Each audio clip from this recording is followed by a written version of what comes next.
Hi friends, welcome back to Neeroja's kitchen. ఈరోజు మనం చాలా హెల్తీగా టేస్టీగా ఉండే 2 రకాల రాగి జావల్ని తయారు చేద్దాం. స్పైసీ రాగి జావా, స్వీట్ రాగి జావా. ముందుగా 1 కేజీ రాగులు తీసుకొని శుభ్రంగా కడిగి వాటర్ వేసుకొని 12 గంటలు నానబెట్టుకోవాలి. వాటర్ని సపరేట్ చేసి తడి ఆరిన తర్వాత ఒక బౌల్లో కాటన్ క్లాత్ తీసుకొని రాగులను వేసి క్లాత్ని టైట్గా చుట్టి ఒక బౌల్లో ఉంచి మూత పెట్టి 2 డేస్ పక్కన పెట్టాలి.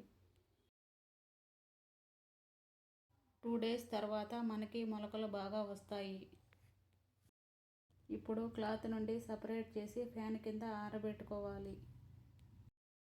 తడి ఆరిన తర్వాత మిక్సీ జార్లో వేసుకొని పిండిని చేసుకుని జల్లించుకొని స్టోర్ చేసుకోండి. ప్రిపేర్ చేసుకున్న ఈ రాగి పిండితో మొదటిగా రాగి స్మూతీని తయారు చేద్దాం. ఒక బౌల్లో 1 కప్పు రాగి పిండిని తీసుకొని వాటర్ పోసి లంప్స్ లేకుండా బాగా కలపాలి.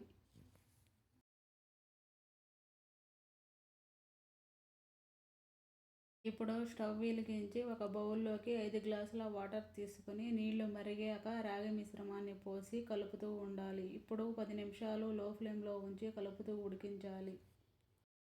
కంటిన్యూగా కలుపుతూ లో ఫ్లేమ్లో ఉండలు లేకుండా ఉడికించాలి.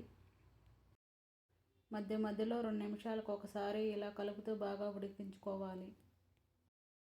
కొంచెం సేపటికి ఇది చిక్కబడుతుంది. ఇలా ఉడికిన తర్వాత స్టవ్ ఆఫ్ చేసి చల్లారనివ్వండి.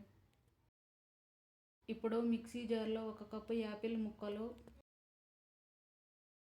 ముందుగా వాటర్లో నానబెట్టిన 12 బాదం, 12 జీడిపప్పులు, 5-6 సీడ్లెస్ ఖర్జూరం, ముందుగా ప్రిపేర్ చేసుకున్న 1 గ్లాసు రాగి జావను పోసి మెత్తగా బ్లెండ్ చేసి గ్లాస్లో పోర్ చేయండి. అంతే, కాల్షియం, ఐరన్, ఫైబర్ ఎక్కువగా ఉండే ఎనర్జీనిచ్చే రాగి స్మూతీ రెడీ అయిపోయింది. ఇందులో ముందుగా నానబెట్టిన 2 స్పూన్ల సబ్జా సీడ్స్ వేసి మిక్స్ చేసి సర్వ్ చేయండి.